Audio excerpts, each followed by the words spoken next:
Physical reality, as you call it, as we have said many times, is a reflection of your state of being, your state of consciousness. There really is nothing outside of you.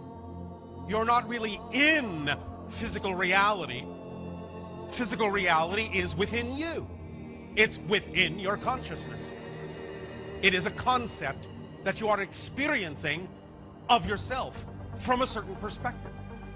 However, we understand that the way in which you have chosen to experience your particular dimension of physical experience is as though you are within a realm of space and time, as you call it. But what is that exactly? What is space? What is time? Again, while they are illusionary, you still create the effect of them, the experience of them in your life experience as a physical being, a physicalized being, so to speak, where you have taken your energy, the high frequency energy of your spirit nature, your non-physical nature, and in a sense have lowered that frequency, crystallized that frequency down into what you call the experience, the matrix of, the structure of physical reality. Now again, this is going on within your consciousness. You're not actually in any place really called physical reality. It's all within. Nevertheless, we understand that the way you chose to experience this makes it appear to be outside of you. So the thing to remember, in order to give yourself more opportunity to choose and experience the kind of physical reality you prefer, the kind of physical reality that you say is more in alignment with your true vibration, is to begin to see and experience physical reality as a reflection, similar to the idea of the reflection that exists in your glass mirrors. You know that when you look at your reflection in a glass mirror, you know that you're not really over there. And you know that if you want to change the reflection in the glass mirror, you don't go to the reflection and attempt to make it change. You must change yourself in order to see the change in the reflection. So, physical reality, being a reflection, being a hall of mirrors, operates in much the same kind of modality. Any change you wish to see in the so-called reflection, the outer reality, must begin within the inner reality, which is you, within your consciousness, within your vibration, within your state of being.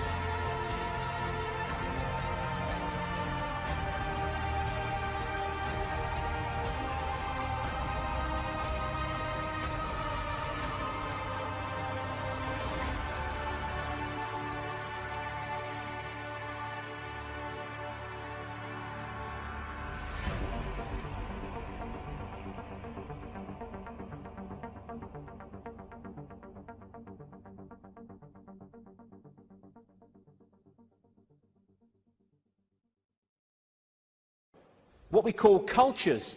I'm this culture, I'm a black South African, I'm a Hindu or whatever.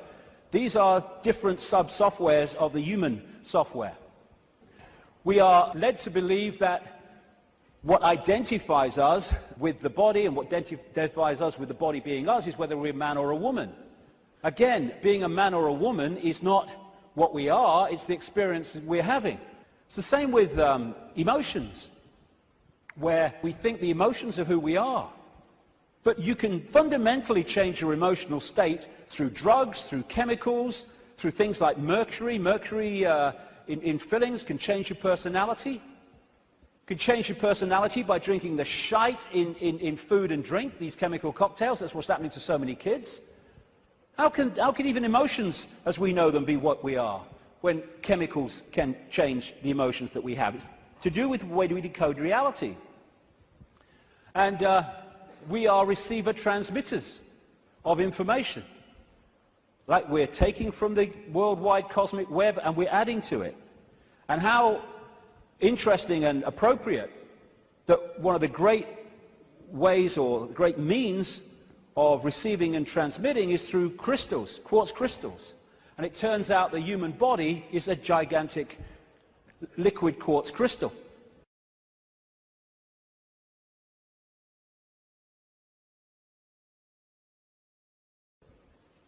The membrane of every cell, and we have trillions of them, is a quartz crystal, a liquid crystal. The earth is a gigantic crystal. Every grain of sand, for goodness sake, is a crystal. And the earth too is receiving and transmitting information within this cosmic web. DNA is a receiver, transmitter of information, and it's made that way. This is an article on DNA. From the characteristic form of this giant molecule, a wound double helix, the DNA represents an ideal electromagnetic antenna. On one hand, it is elongated and thus a blade which can take up very well electrical pulses. On the other hand, seen from above, it has the form of a ring and thus is a very magnetical antenna. We are receiving and transmitting all the time through what we think is the body computer. And the energetic auric field connects into us through what we call chakra points, from a word, Sanskrit word meaning wheels of light. And these connect into what we call the physical body through the endocrine system of glands, two of which include the pituitary and the pineal gland, which together make up what we call the third eye. Now, anything that can shut these down holds us in five-sense reality. We have to understand what a belief is. We talk about belief. What is a belief? Belief is the marriage. It is a union of thought and emotion. Thought and emotion. And now we have to define thought and emotion. This is an image from an ancient Sanskrit text. It shows the energy centers of the body, the chakras. I know you all are familiar with chakras. They say that thought happens in the upper chakras, right here. This is thought. This is where we imagine the quantum possibility. The emotion happens in the creative center, in the lower chakras. This is emotion. And they say our emotions are only two, love and fear. Love and the opposite of love. So when we think a thought in our mind, we fuel that thought. We give our thought life through the love or the fear that we place into the thought. And when we do that, we create a feeling. And now we have a definition for feeling. Feeling is the union, the marriage of emotion and thought. What we think of a possibility and our love or our fear of that thought. Does that make sense? Is that good? This is important because we're going to use this. Does this make sense? Okay? What is the one energy center in the body that does not have the circle? What is the one center that we have not talked about here? Precisely, the heart. Feeling happens in our heart. Feeling doesn't happen in the mind. Feeling doesn't happen in the lower, well, a little bit, but not much in the lower centers. Feeling happens in our heart. Feeling and belief are connected. Feeling and belief. So in our hearts, we have hate, sadness, joy, compassion. These are feelings. These are not emotions. To have hate, sadness, joy, compassion, we must have a thought and then the love or the fear for that thought that creates these feelings. So now we have a definition of feeling. Feeling is the union of thought and emotion.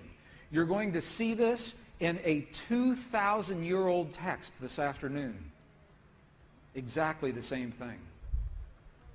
So our belief translates the quantum possibilities that we imagine into the physical reality of our world. Belief is what translates those possibilities into the atoms of our world. The quantum possibility exists as waves only. But this world is made of atoms. So I think you're going to like what you're going to see.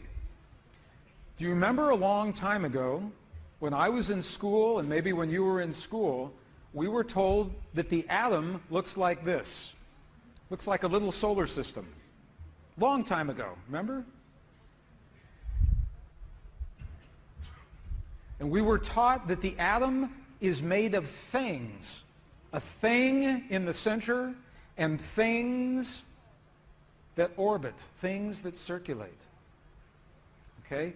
That's not what scientists believe today. Now the atom, they believe, looks like this. It looks like energy. The atom no longer looks like things. It looks like waves of energy rather than particles of things. Now this is very important. You're going to see why. I think you will like what you're going to see in just a moment. So just work with me. So the quantum atom is made of waves of energy rather than particles of things. And this is very important. This is very important. If you want to change an atom, you have to change the energy that the atom lives in. If you want to change the stuff, the physical stuff of our world, you must change the energy that that stuff exists within. Is that okay? Is that good? Does that make sense to you? You okay with that? Okay. We're going slowly because something big is about to happen here. Einstein said this very well. Einstein actually said the field that connects everything together is what he called the governing agency of the particle. Einstein said the field is what determines how the atom behaves. It's in the field. The sole governing agency is what Albert Einstein said. So the field that we're talking about, the field is made of electrical energy. It's made of magnetic energy, two energies. The field that holds everything together. This is out of a traditional text, a traditional physics text. Look at what this says. This says if you change the electric field, that you will change the way the atom behaves, and there's actually a name for this. It is called the Stark effect. So if you change the electrical field, the Stark effect, you change the atom, or if you change the magnetic field, it's called the Zeeman effect, you change the atom. So all this is saying is that science knows today if you change the electrical field or you change the magnetic field, you change the atom. Okay, that's good? Okay, watch what happens. What organ in your body produces the strongest electrical field in your body? Guess.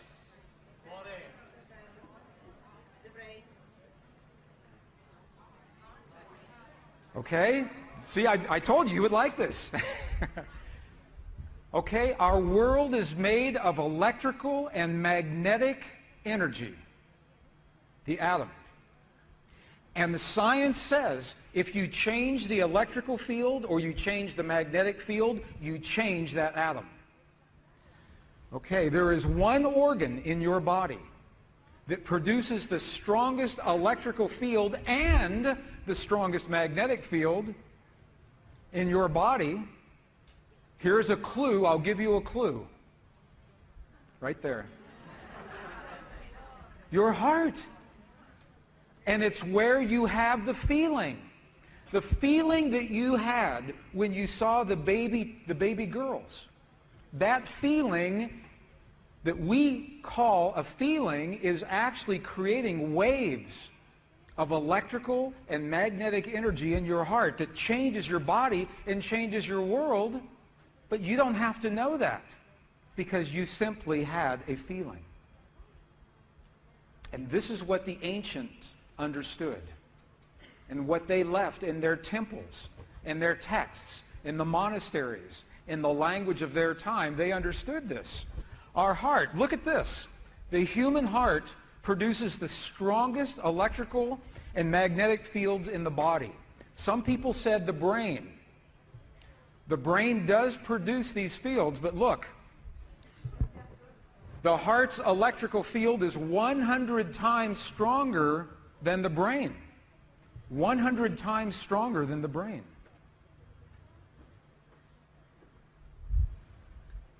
The heart's magnetic field is up to 5,000 times stronger than the brain's magnetic field. And the references, the technical references, I won't read them here. They're on the website, my website, if you would like the technical references. But you see what's happening here. Our heart produces the fields that change our world and change our body. Can you see that so far? Beliefs create the electrical waves. Beliefs change those magnetic waves. What you believe about yourself, what you believe about me, what you believe about your world, about your relationship to God, about peace on this earth is creating what is happening on this earth right now. Beliefs change our physical world. Beliefs change matter. Now I have to stop and ask the question, does this make sense so far? And therefore, it's hardly surprising that it's this information that I'm going to be talking about now that has been most suppressed and most fiercely suppressed of all. Because if we realize who we really are and the nature of our true power to control our own destiny and control the direction of our lives, then the ability of a few to control the many becomes impossible. This is why we've had such emphasis over these thousands of years on creating religions and other prisons of the mind which have divorced us and kept us apart from the knowledge that would set us free. And we really come to another opposame, religion and science. As I document in my books, the same secret societies that created religion, all of them, were the same that created what we call science, this idea, excuse me if I insult your intelligence, that this world is all there is and we come from oblivion, and after a period in awakened consciousness of a few seconds or 100 years, we go back to oblivion. Get letters after your name for coming up for that, you know, it's amazing. And a big salary. Now these two things appear to be opposites. One saying God and all this stuff, and you must do what God says, and this one saying there is no God, and it's kind of, you're just a cosmic accident, darling. They have many things in common. They have one key thing in common. They're both saying that control of our lives is not here, it's out here somewhere. What science is saying is always just a random accident, mate. Just your luck. And over here in religion, it's saying, well, yeah, your destiny is controlled by whether you serve and do what God says. Oh, by the way, me and my long frock and nice collar, I know what God wants, so do what I tell you and you'll be fine, darling. And so religion was used for so long, and still is used massively, to control people and shut their minds off from the reality of who they are and the nature of their true power, life itself indeed. And when, particularly during the last couple of centuries, people began in increasing numbers not to buy that little scam, along came this world is all there is science to pick them up. And the idea of both, and indeed the creators of both, were high initiates of the secret society and mystery school network who knew that both versions of life were a load of old crap. If we don't buy either, we can see what they're trying to keep us from. We are given the choice of being controlled by God or being basically a cosmic accident, okay? What we are not given the choice to see from early in our lives, unless we have enlightened parents, is that we are not a physical body and we are not just an entity that lives in a physical world. We are everything that exists. Increasingly open-minded science, and my goodness me, it's about time we had some of that, is starting to confirm what mystics and people that talk about this have been saying for thousands of years. That everything that exists in the whole of creation, in this dimension and others, is the same energy in different states of being. And the vibrational state of that energy decides what that energy will manifest as.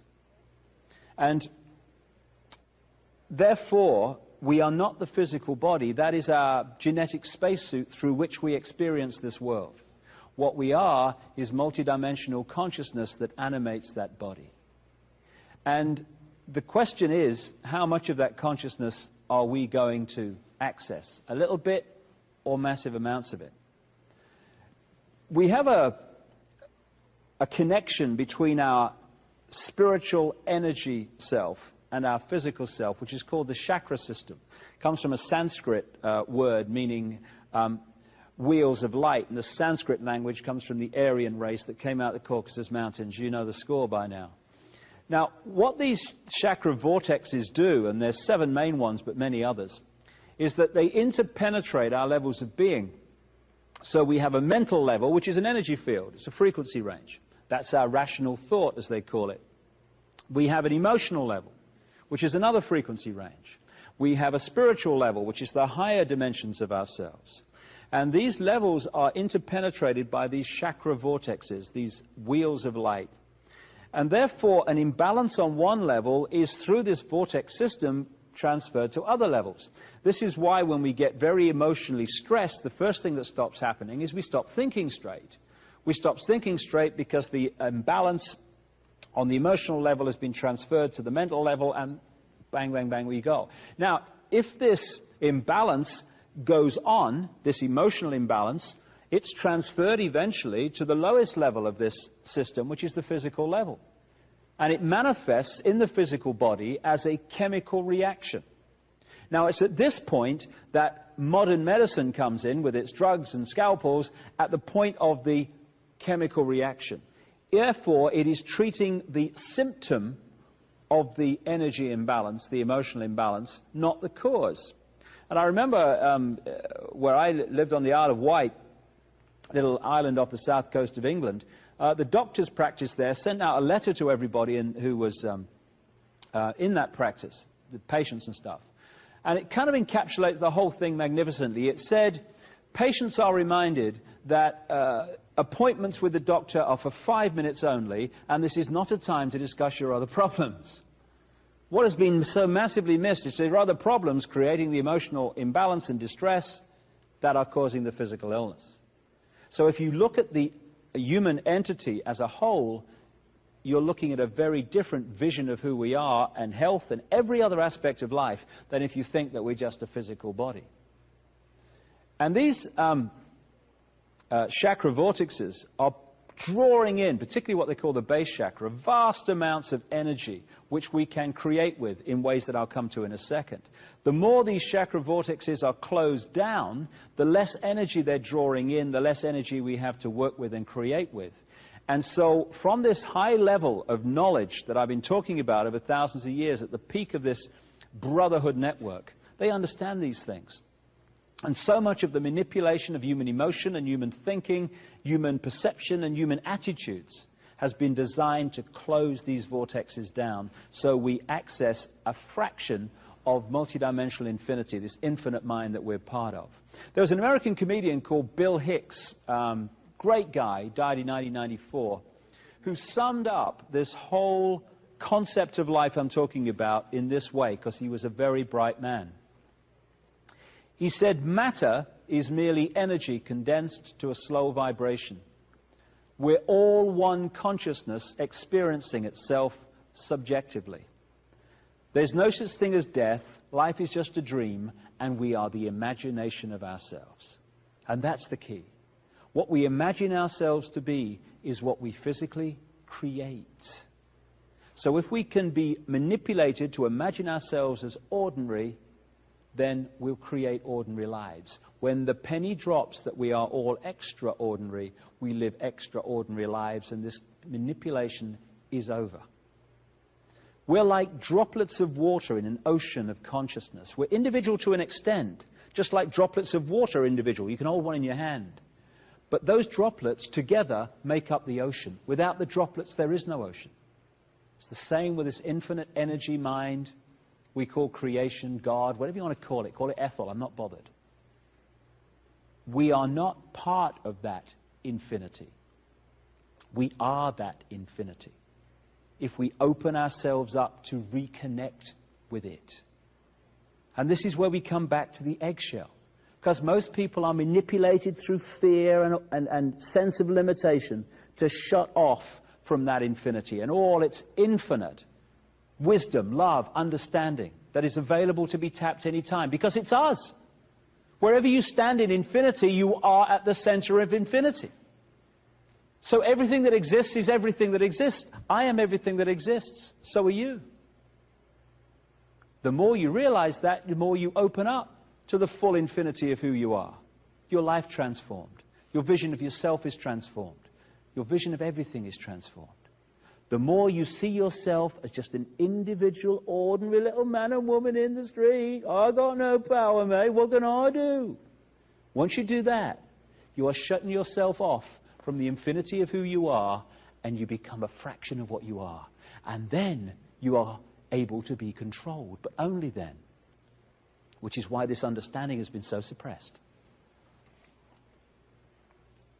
That's where most people live their lives.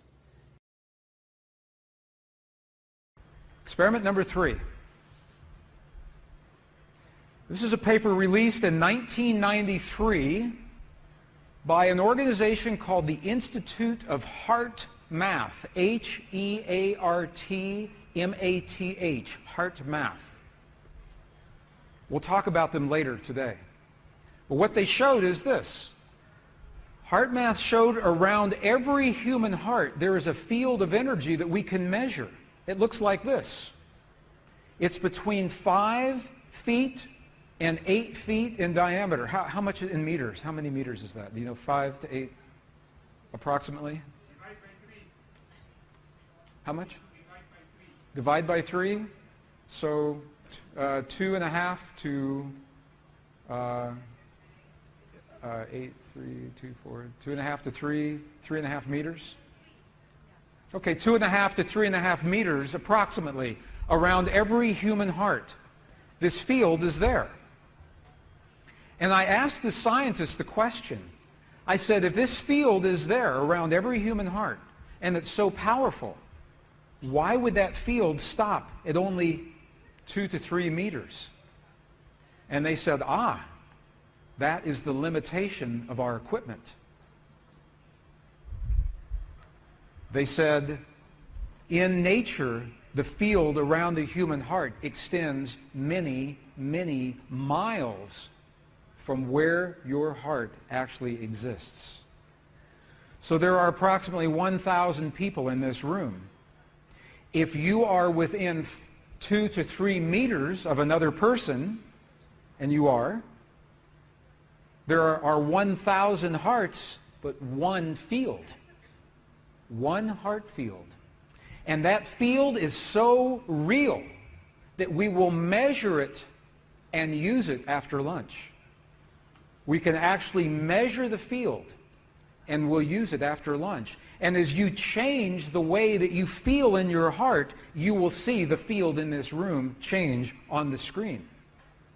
So that's what we'll do this afternoon. Okay, so they know this field is here. The question that they asked was, what effect does our heart have on the DNA of our bodies? You all have seen DNA as a double helix. And what scientists have found is that some emotions will relax the helix. Some emotions will contract that helix, tighten it. When the DNA is relaxed, you are healthy. You have a strong immune system. Your DHEA levels are high. And when the DNA is tight, your immune system suffers. Your DHEA levels are low.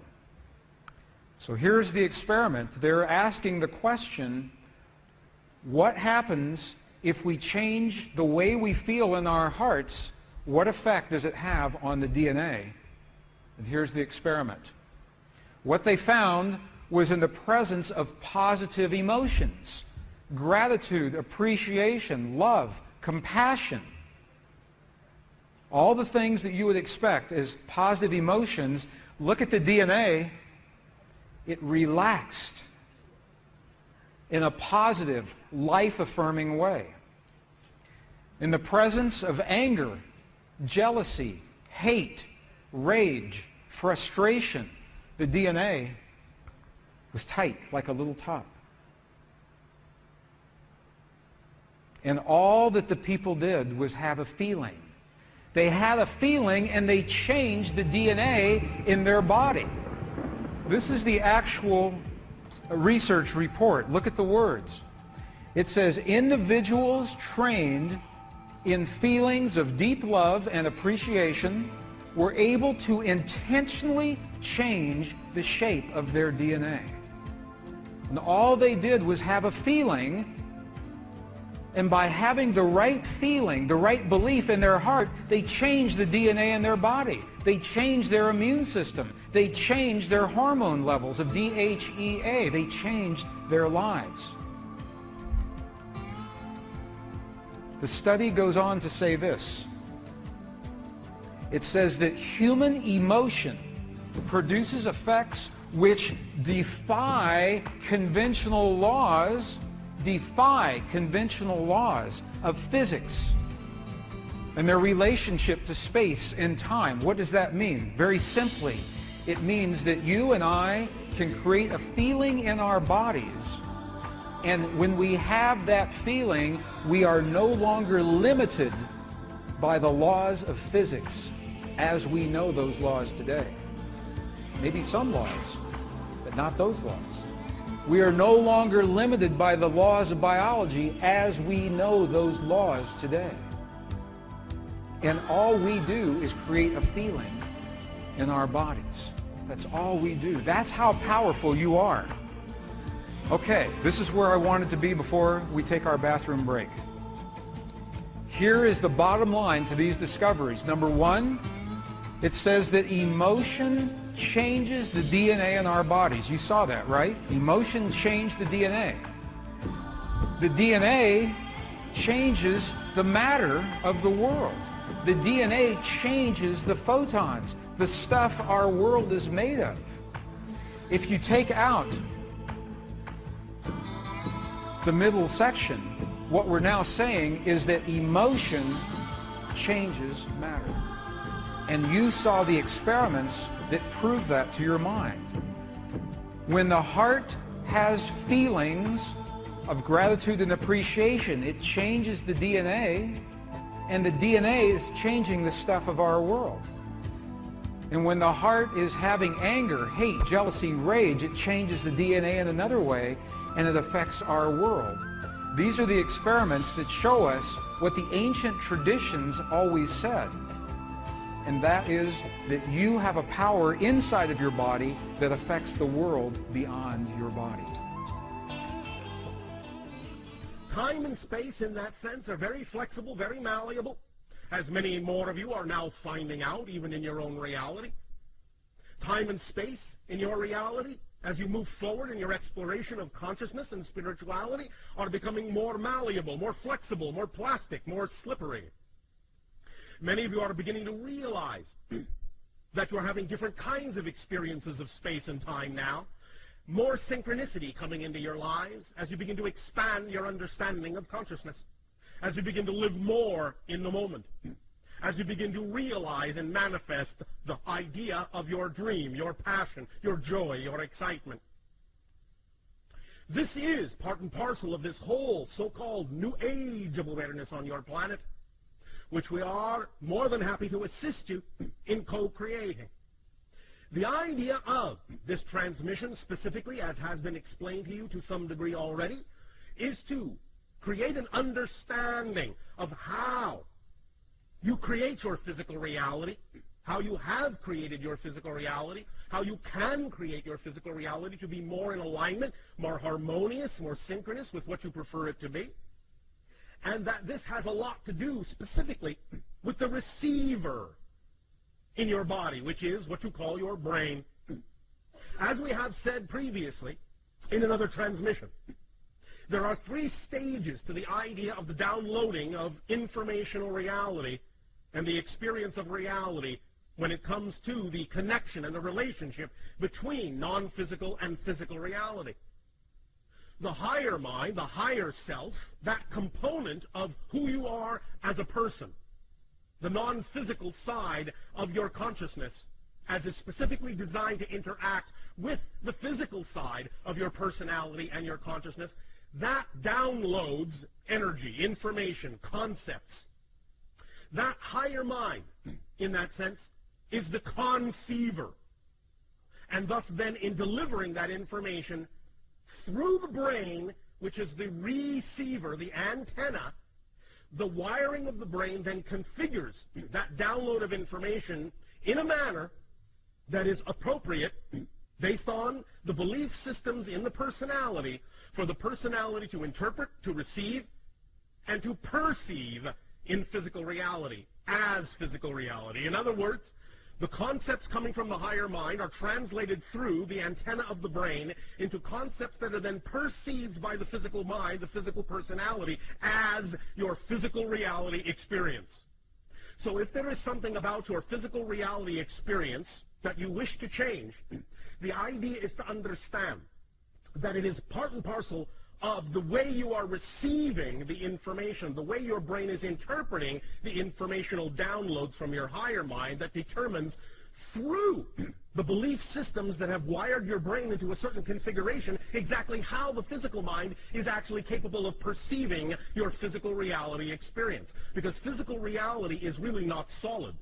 It is really only the experience of it that is real, but not the physical reality itself. Physical reality, as you have heard for thousands of years, is just an illusion. But the experience of it is real. And the experience of physical reality is determined by the belief systems and definitions that are hardwired into your brain, into your receiver, into your antenna, and thus then determines exactly how you interpret and how you receive the conceptual downloads coming from the higher mind. So, allowing the brain to be wired in a manner that allows for clear communication, clear connection between physical mind and higher mind is of paramount importance in order to know that you are receiving and interpreting the downloads from higher mind in a manner that is aligned with the idea of intention of higher mind, and in a manner that will allow you then to experience physical reality in a manner that is also aligned with that higher vibration, that higher frequency. So this transmission tonight and tomorrow of your time is designed specifically to help rewire the brain in a manner that makes it more superconductive, more hyperconductive, more receptive of the original, initial, intentional, vibrational frequency of the download from the higher mind, so that it can be interpreted and perceived and experienced by the physical mind in a way that is more in alignment with the higher mind's desire, the higher mind's intention. Because the higher mind's intention is always, always, always, always to guide the physical experience in a manner that will allow the physical personality to best realize itself, to best express itself in the most fundamental way, in the most natural way, in the way that is most highly aligned with the highest vibration in creation, which you translate as love, passion, joy, excitement. So when you act on those things in your life, the things that contain the highest amount of joy, passion, excitement, you are thus then most aligned with your true natural core being. However, we understand that many times in physical reality, especially on your planet, you are raised to believe things, certain definitions, certain belief systems about physical reality that do not necessarily allow you the ability, the willingness, the awareness to act on those vibrations and those frequencies coming from your higher mind that are most aligned with your natural true core excitement, joy, passion, and love. So learning how to allow your brain to rewire itself, learning how to transform those definitions and those beliefs through many different directions is one way to allow you to become a better receiver, a clearer receiver of the information from higher mind and allow you to experience a physical reality that is more in accord with that idea of your natural, true core excitement, joy, passion, and love. And stops us from breaking out into the greater self. That's where they want us, and that's where they've got so many people, the vast majority, in that state, in a false identity. The world looks so solid, I grant you, but it can't be. It can't be, even though it seems to be. First of all, let's talk about the subatomic world, and then we'll talk about what it's telling us about reality. The first thing I want to tell you about the subatomic world is it's totally a fantasy created by mad physicists trying to figure out what the heck is going on when they do these little experiments. By little experiments, I mean big energy in little spaces and little pieces of time. It gets pretty nutty at that realm of things, and so subatomic physics was invented to try to figure that all out. We need a new science down there. It's called quantum physics, and it is subject to a whole range of debatable hypotheses, thoughts, feelings, intuitions as to what the heck is really going on. Matter is not what we have long thought it to be. To the scientist, matter has always been thought of as sort of the ultimate in that which is static and predictable. Within all the atoms and molecules, all the space within them, the particles take up an insignificant amount of the volume of an atom or molecule, the fundamental particles. The rest of it is vacuum. What seems to happen is that particles appear and disappear all the time. So where do they go when they're not here? You now can see in numerous labs around the United States objects that are large enough to be seen by the naked eye, and they are in two places simultaneously. And you can actually take a photograph of that. Now, I suppose if you showed a photograph, they'd say, oh, great, here's this nice blob of colored light, and I see there's a, bit of it over here, and another bit of it. So you got a picture of two dots. What's the big deal? And if so, well, look right in the chamber. You can see it right there. Oh, I see two things there. You say, no, that's not two things. That's one thing. It's the same thing in two places. I'm going to share with you an experiment. How many have heard of the very famous double slit experiment performed in 1909? 1909. A couple. This is the experiment that began the ideas of quantum physics. It's a very important experiment. Look at what happened. Scientists in 1909 took a particle of matter called a photon. It's P-H-O-T-O-N. They have this photon right here. And they take this photon and they wanted to shoot the photon at this target. Before it could reach this target, it passes through one opening, through this barrier. Okay? So easy experiment. They take the particle, passes through the barrier, goes to the target. The particle acts like a particle. Everyone is happy. It's a good experiment. This is good. Okay? Then they tried the experiment again and changed one thing. They're using the same kind of particle, the same target. This time, the barrier has two openings. Now, they believe that the particle can only be in one place at one time, and they were not prepared for what happens in this experiment. Should we do this experiment? Do you want to see? Okay, watch what happens. This is a photon, a particle of light. It's the stuff our world and our bodies are made of. So they are experimenting with the stuff of reality is what they're doing. They take this particle and they fire it and it disappeared. And they said, what happened? The next time they saw the particle was at this target, but it's not a particle. It's a wave, meaning that it passed through both openings at the same time. the particle changed itself to accommodate the conditions. And this is actually a drawing. This is from the actual science notebook of 1909, showing what these waves look like. This is a mystery. So the scientists are asking the question, why did this happen? They're saying the particle began as a particle. It began as matter. But look at this. It behaves like a wave. It behaves like energy. And they're asking why. Why does the particle change? They asked this question. They said, who knows that there are two openings possible for that particle? The scientists in the room know, the particle knows, but the particle can't know anything. And the scientists, they say, well, we know, but that cannot possibly have an effect on reality, can it? So here's the question. Who knows that there are two openings available? The scientist and the particles. And this is the answer to our question here.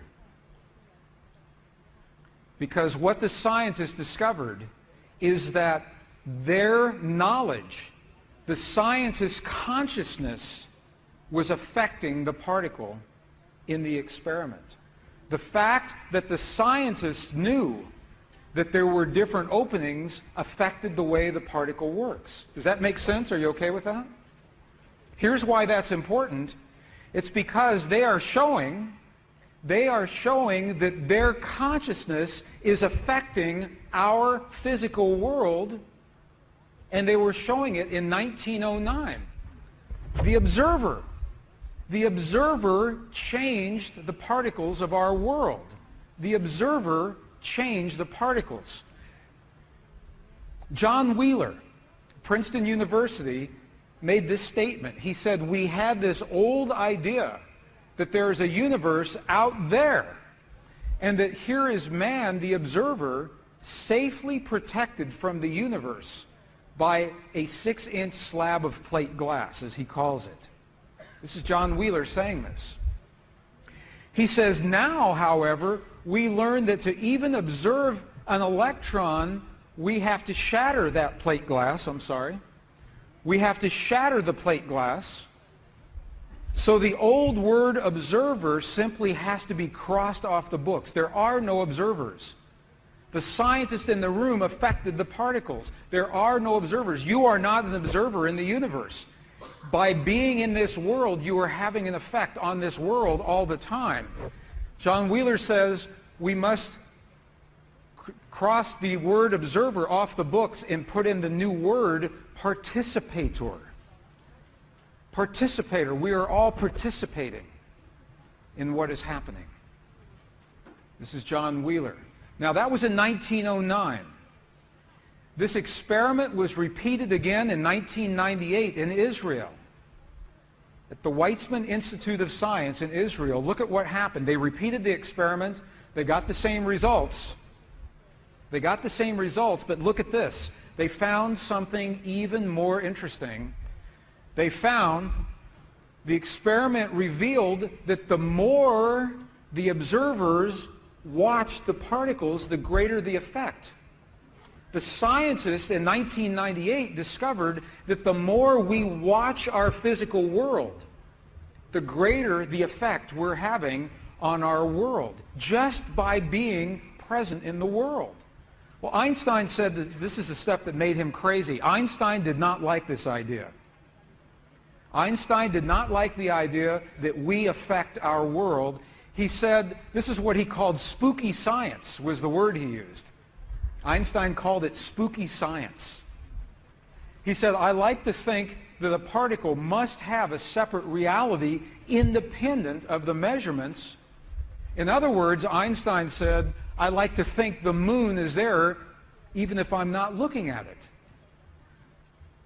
Einstein is saying he likes to believe that we are not affecting the universe so much. But this is the big problem that he had in physics. The Buddhist traditions tell us the same thing. In the Mahayana Buddhist tradition, this is a quote from the text, says the same thing, that reality exists only where the mind creates a focus.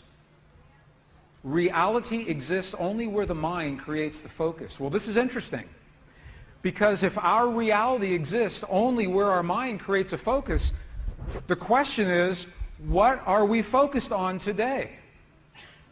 So let me ask you, since 9/11 happened, September 11th, 2001, what has been the focus of so much of the world? One word. What is that word? Fear. Fear. The point is this, that through our media, we are being conditioned to fear. We're given many things to be afraid of. The environment is changing. New viruses, new diseases are happening. They say there are many bad people in the world, that the weather patterns are changing and that very bad things can happen in our world. If our focus is what creates the world around us, and this is where our focus is, what kind of world are we creating?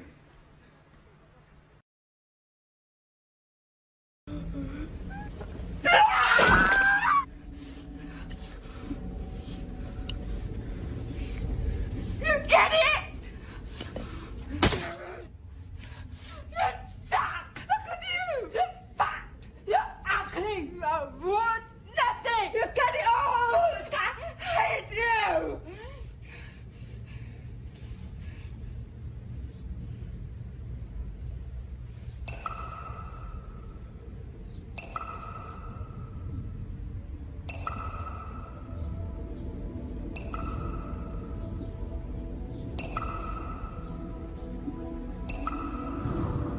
It makes you wonder, doesn't it?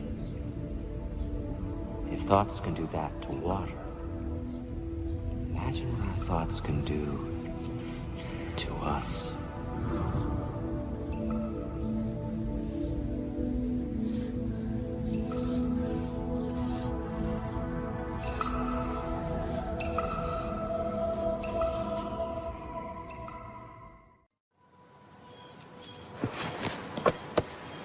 How long has it been since you played? Come on, you got the ball. Take a shot. No, my lady, not from there. It's out of bounds. Gotta be on the court to be in play.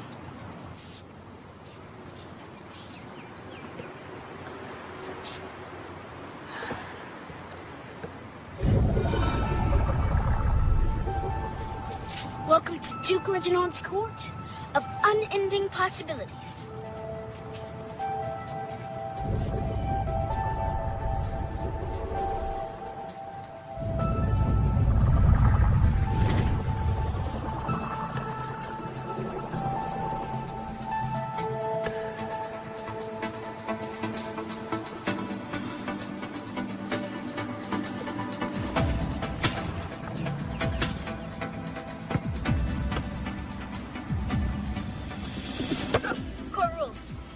Last one.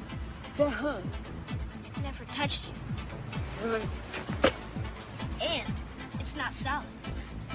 This ball is mostly empty. In fact, the universe is mostly empty.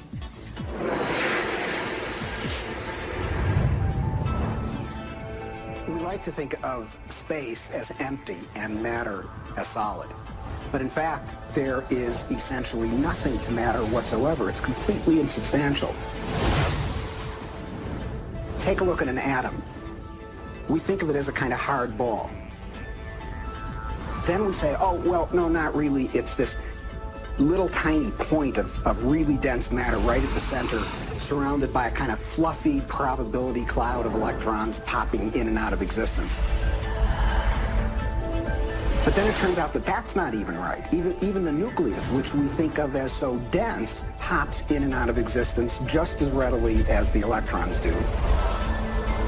The most solid thing you can say about all this insubstantial matter is that it's more like a thought. It's like a concentrated bit of information. What makes up things are not more things, but what makes up things are ideas, concepts, information. And like I said, it never touches.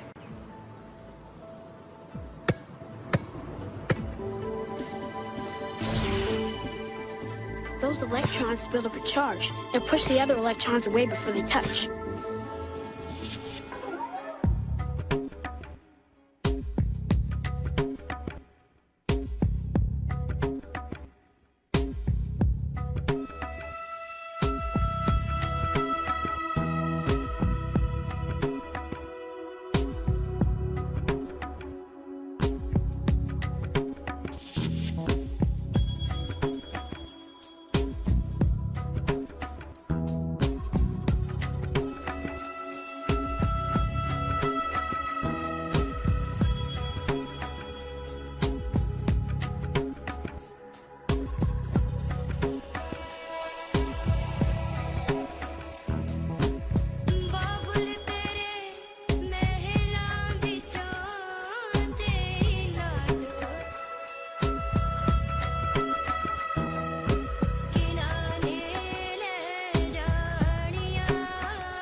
L'énergie du ciel est un trésor, teinté d'azur, glacé de rose, poudré d'or.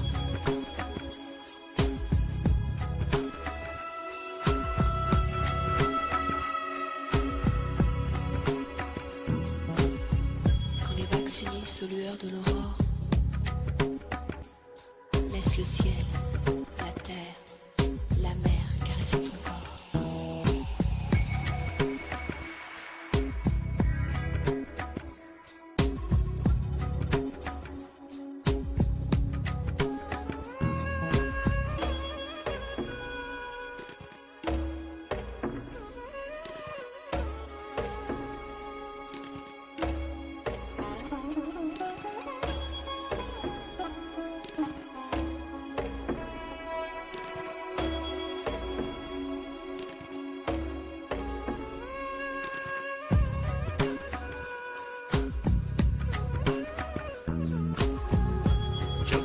साहें डरते हैं और शाम बेचारी आती है, दिल चुपके रोता है जब याद तुम्हारी आती है.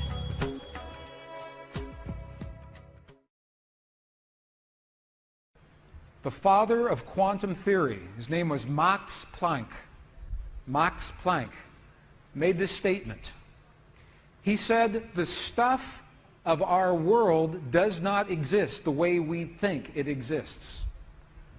Max Planck said, as a man who has devoted his whole life to the most clear-headed science, to the study of matter, I can tell you as a result of my research about the atoms this much.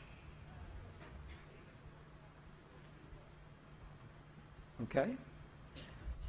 There is no matter as such. What he's saying is the stuff that we're made of does not exist the way we believe it exists. He goes on to say that what we think is matter originates and exists only by virtue of a force. He said there's a force out there that holds everything together in our bodies and in our world. He said we must assume behind this force the existence of a conscious mind, an intelligent mind. He said this mind is the matrix of all matter. This mind is the matrix of all matter. If you saw the movie The Matrix, this is where the movie was based from. This information. The father of quantum theory, Max Planck, said that there is an energy, a field of energy that holds everything together, that this is not solid and we are not solid. Belief is the code that takes that field of energy, possibilities, and translates that field into the reality of this world. Belief is the code that translates possibilities into the reality of this world. Here's what scientists say to us about the way this world works. Scientists are telling us now that in this field, all possibilities already exist in the quantum energy, in the soup of quantum possibility. All possibilities already exist. In the quantum possibilities, you are already healed. Peace has already happened. Joy is already everywhere. All of the greatest suffering, all of the greatest peace already exists in the quantum possibilities. And here's what they say happens with you and me. That with our mind, we reach in to those possibilities. We imagine our healing. We imagine the peace. We imagine our perfect relationship. We imagine the abundance in our lives with our mind. And that's how we lock that possibility into place. And with our heart, we give that possibility life. We breathe life into the image of our mind through the feeling in our heart and make it real in our world. If you were asked to point at something in the universe that connects all things, what would you point at? What would it be? If you had all the universe, everything you see, and I asked you, find me something that connects all things, because you hear that a lot in the spiritual world, and you know, from masters that in ancient times and so on, that everything's one, right? But how? If you don't tell me how, then it's just a concept. It's just a dogma. You got to tell me, how is that possible, that everything is connected? Like, you got to explain that to me. Consciousness. Well, that, if you say consciousness, you haven't explained anything, because probably every person in this room has a different definition of consciousness. So, what would it be? Space. Very good. Very good. Space is everywhere. It's between galaxies, it's between universes most likely, it's between stars, it's between planets, and at the atomic level, the space is extremely high. Atomic structure, all of your reality is built out of 99.999999% space. So everything you say is so solid, is so real, that you think of as your reality is actually mostly space. And it's oscillating, and the oscillations interact, and did you know that you actually haven't touched anything at any time, anywhere? Nothing touches? Nothing? The densest atom is like, a molecule is a, diamond molecule. if you grew one of the atom in that molecule, the other one would be 2 football fields away if the one you grew was the size of an orange. That's how much space there is in between them, and then the space inside the atom is 99.99999%. So maybe we should pay attention to the largest percentage instead of the smallest percentage. We spend a lot of time paying attention to the 0.0000001% that we call matter, and we spend very little time paying attention and trying to understand the 99.9999999% of the space. So maybe instead of matter defining the space, maybe it's space that defines matter. And if you bang your head on the wall, again, like walking through the fire, believing you're going to get burned, bang, you'll bang your head. But it can't be, because the world is made up of atoms, and as quantum physicists have shown, atoms have no solidity. How can something which is basically empty space make up a solid world? It can't. The reason it appears to is because the information in the waveform metaphysical universe is decoded through into apparent solidity. Again, it's just the way we decode reality that gives it form. We take information from a disk, we put it on the screen, it seems to have time-space solidity. But it doesn't. It's just information being read, and that's exactly what's happening to us. The reason it appears solid and it appears three-dimensional is because we live in a holographic world. We see holograms, you can buy them in the shops, where they appear to be three-dimensional, but actually they're not. It's just the illusion of the way they're made. And how they make them is they have a laser, part of it goes across the object they want to photograph, another part goes directly onto a photographic plate, and then the part that's passed across the object goes onto that plate, and they collide. Those two parts of the laser collide, and they create, here we go, a wave form. We call it in holographics an interference pattern.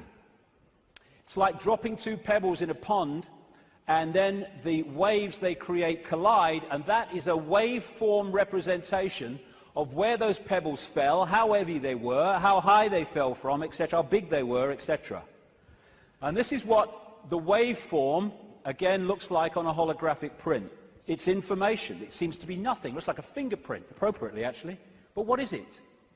But you fire a laser at that, and suddenly a three-dimensional, and the best of them, a very solid-looking image comes up.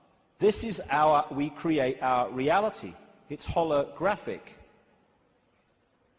This guy is in an Australian city, I think it was Melbourne, but he was projected as a hologram onto a stage in Adelaide. This is one that CNN did. So we are creating a holographic version of this information, just like a hologram does, in our heads. That's where it comes from. It's this construct. And how funny, I've been saying this for years, and then I come across this very, very mainstream New Scientist magazine in January now 2009, and its front page, you are a hologram projected from the edge of the universe. And then you have the question, how can something be a waveform and a particle at the same time, which is what quantum physics has found and gone, what? How can that be? Very simple. When you're creating a hologram, the waveform doesn't disappear when the hologram projects itself. They both exist at the same time, the information construct and the decoded holographic form. The particle and the waveform exist at the same time. We ask the question, who are we? What we know is that we're made of quantum energy. You all have heard that we are quantum energy, yes? Yes? Okay. For 70 years, scientists have been telling us that we are little particles of quantum energy. And now we believe them. But now scientists say those little quantum particles can do miraculous things, amazing things. But the scientists say those miracles have nothing to do with your life. For example, quantum particles, we know, can exist as a physical particle, like this. It's a quantum particle. That particle can exist invisible. The particle is still there. It has just changed its form. Quantum particles can exist in one place in a moment in time. Quantum particles can exist in two places or many places at the same time, and they are always connected. They are always connected with one another. So the particles are always connected. So the question is, we're made of those particles. So can we do what these particles can do? We're made of quantum particles. Are they showing us our limits, or are they showing us our possibility, our potential? What do you think?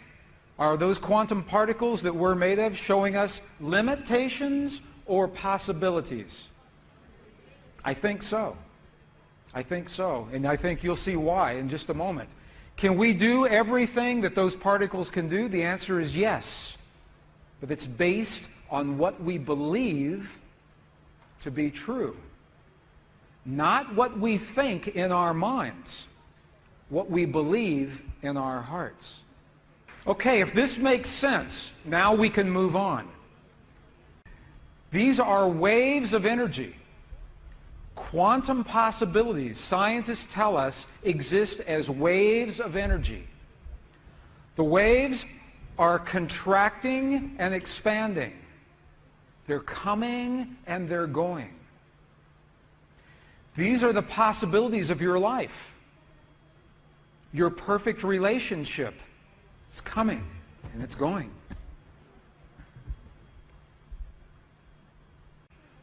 Okay, let me ask you a question.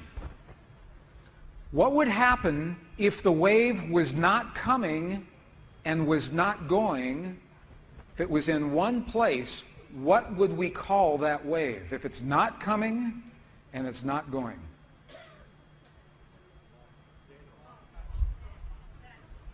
Let's see what this would look like. Okay. Can you see this wave? It is pulsing, but it's not coming and it's not going. Can you see that? This is called a standing wave. A standing wave. It's not coming and it's not going. The possibilities, the quantum possibilities of your life are these waves that are coming and going. The standing wave is the reality. Okay? The quantum possibilities, the soup of all possibilities, are coming and going. But the reality of this world is a wave that is standing wave. It is not coming and it's not going.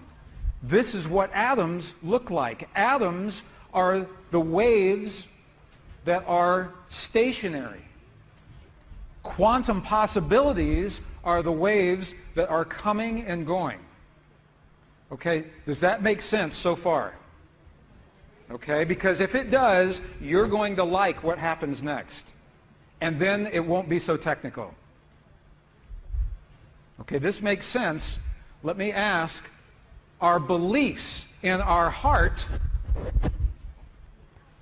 produce the standing wave.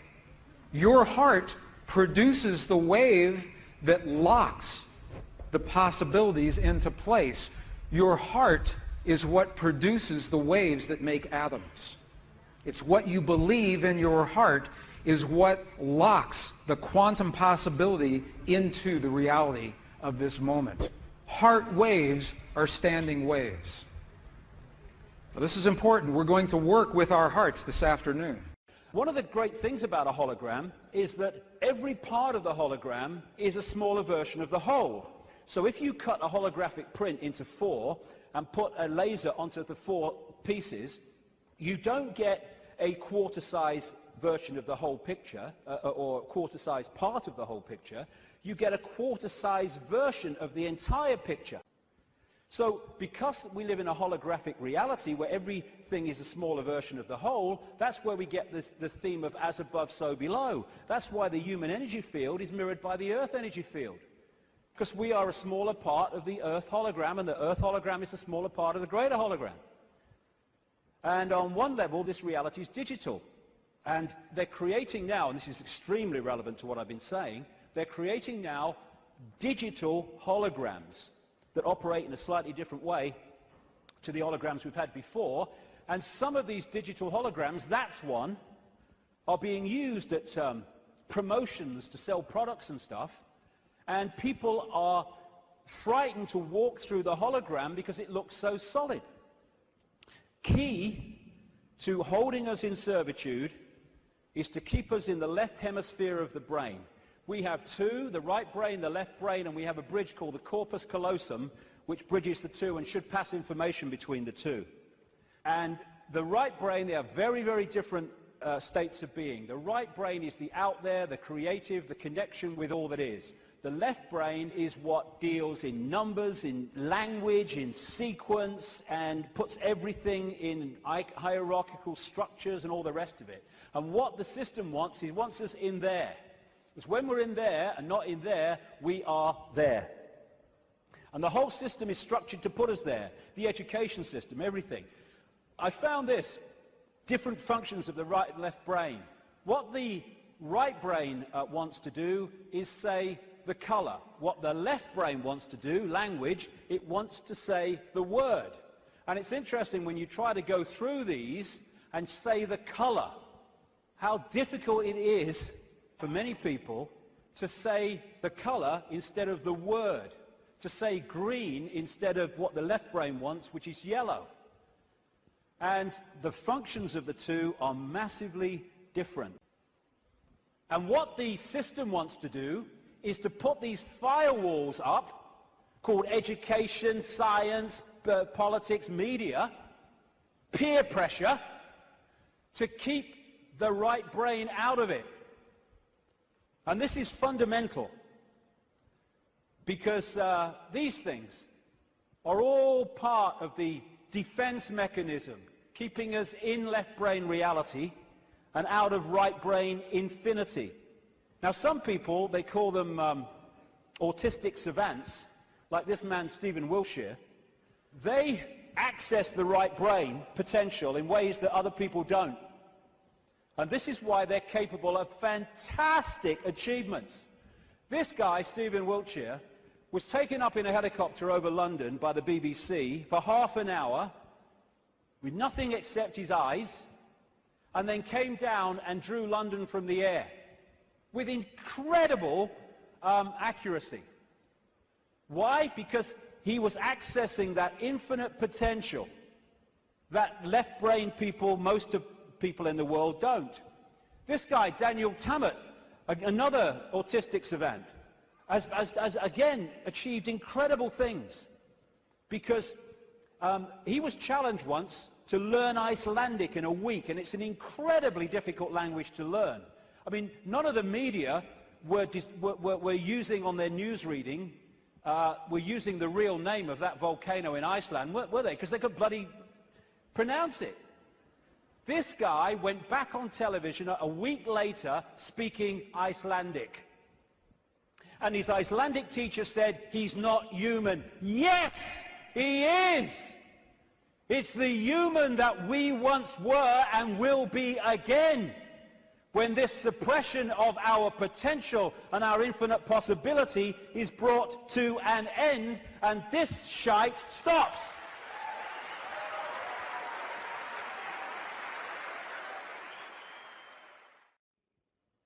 And this multi-leveled conspiracy is there to keep that knowledge from us, to hold us in little me mental states so a tiny few can control billions. Without this knowledge, we cannot understand the conspiracy and how it works. How many have heard of a hologram? How many know what hologram is? How many know what one is? Okay, let me give you an example. This is a very, very powerful principle. The holographic principle is the way that nature creates tremendous change very, very quickly. The holographic principle is the way that nature creates change in large systems very, very quickly. Let me give you an example. A few years ago, there was a bookmark that was produced all over the world. A shiny little strip of foil that had a picture on the bookmark, and if you would hold the picture in the light, the image would come alive. It's called a hologram. There was a face of Jesus. There was Mother Mary. There was a pyramid. There was a flower unfolding. Did you see those a few years ago? Okay, those are called holograms. Now, you can do an experiment. If you have one of those bookmarks, you can do an experiment, but you can only do it one time because you will destroy your bookmark in the process. But here's what you can do. If you have one of those bookmarks, you can take a pair of scissors and you can cut your holographic bookmark into many, many pieces. And you can take the smallest piece, tiny, tiny piece, under a microscope with a very sharp blade and cut that piece in half one more time. And you can take that little fleck, that little speck of the bookmark, and under magnification you will look and the entire image will be in that piece. The entire image will be there because it is a hologram. A hologram. The definition of a hologram is that every fragment of the pattern reflects, mirrors, contains the entire pattern. Every fragment, no matter how small, is a reflection of the entire pattern. This is important because it's said that you and I are holographic in the universe, that within us, the entire universe lives within us. And within every cell of your body. The entire universe lives within every cell of your body. So here's an example. If this is the whole universe, right here, the entire universe, and we cut it in half. And now we take this and we cut it in half again. So now the universe is in 4 fragments. Because this is a hologram, every fragment contains the entire image. Does that make sense? Good with that? Does it make sense in the back? Yes. Okay. Because this is important. If that makes sense, okay, if every fragment contains the entire image, no matter how small, then what happens when you make a change in one place of the pattern? What happens if we make a change in one place in the hologram? If every fragment mirrors all of the other fragments, if you make a change in one place, where do you see the change? Everywhere. Precisely. And this is how you and I may create change in this world very quickly. If we understand the language, because we are holographic. We are patterns of this world, of the universe. When we choose peace in our hearts with the language that this matrix recognizes, peace must happen. when we choose healing in our bodies, when we choose joy in our lives, when we choose compassion for our friends, when we make that choice with the language of the heart, not the mind, the heart, it must happen. Okay. So does this make sense so far? Okay, because I'm going to ask you a question, and it is a trick question. Let's go back to our experiment.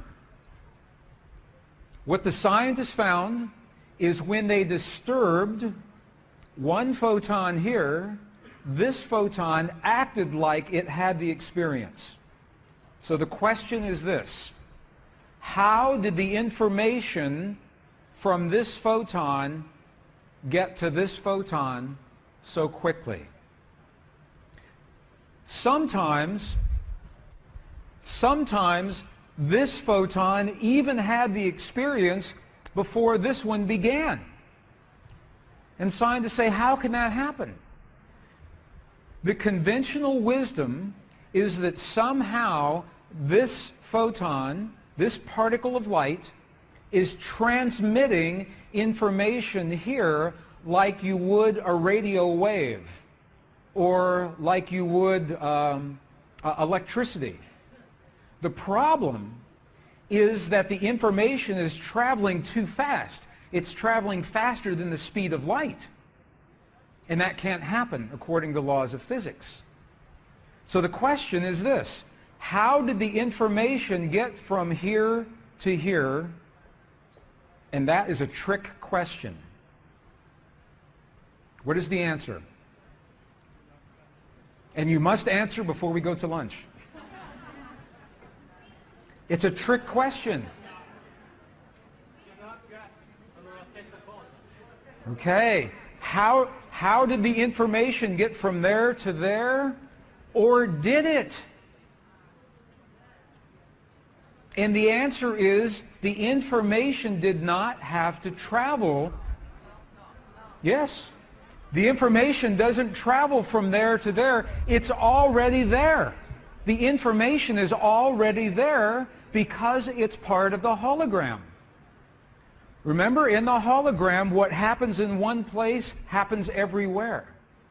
The information is already there. So that is why when this photon has an experience, this one looks like it's having the same experience. They are still connected in the hologram. This is important for you and for me. This is why your prayers are so important. This is why you can send your prayer to a loved one in the battlefield of Iraq or in Africa or in America, halfway around the world, or next door in another room. This is why you can send your prayers, and they are so powerful because the prayer is already there. You create the prayer in your heart, and the prayer is already there. You create the feeling. What it means is that very few people can create a lot of change in this world very quickly if those people understand the language that the field recognizes. And that's why we're here today. That's why we're here today. How do you feel about that? You okay with that? Make sense? Good. Good. Okay. This is a hologram. This is a hologram. Our bodies are holographic. Our universe is holographic. In the holograph, there is no here and there. It's already everywhere. Everything is happening everywhere at once.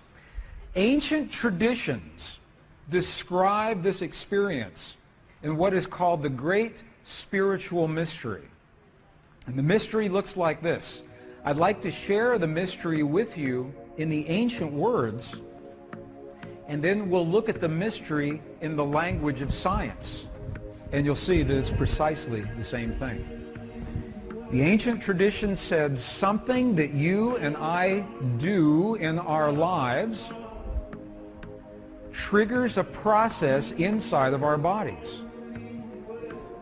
And that process interacts with the forces of creation and affects our physical world.